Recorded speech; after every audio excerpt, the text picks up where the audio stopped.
তো আমরা আসলে এই যে একদিনের একটা জার্নি সেটা পার করে আজকে এই যে বিজয়ের মালা গলায় পড়লেন, আপনার অনুভূতিটা জানান। সেটা সমুদ্র সাঁতরানোর মতো।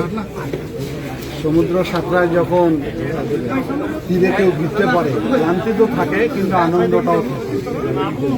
বিশেষ করে আমরা এখন পর্যন্ত যতটুকু তথ্য পাচ্ছি যে যেভাবে আসন বিজয়ী হচ্ছে, ইনশাল্লাহ বিএনপি সরকার গঠন করবে, সেটা একটা বড় আনন্দের জায়গা আমাদের। দীর্ঘদিনের অপেক্ষা বাংলাদেশের মানুষ ছিল।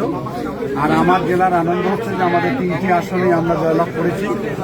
আমরা আশা করি আগামী দিনে মানুষের যে সমর্থন, যে ভালোবাসা আমাদেরকে দিয়েছে, তার প্রতিদান দেওয়ার চেষ্টা করব।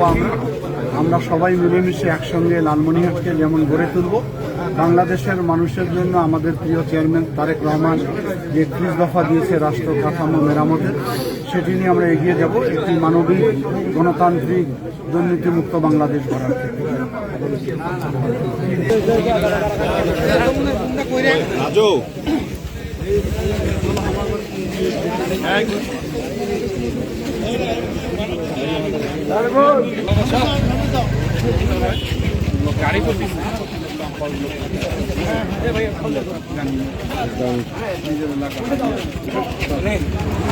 জি ভাই,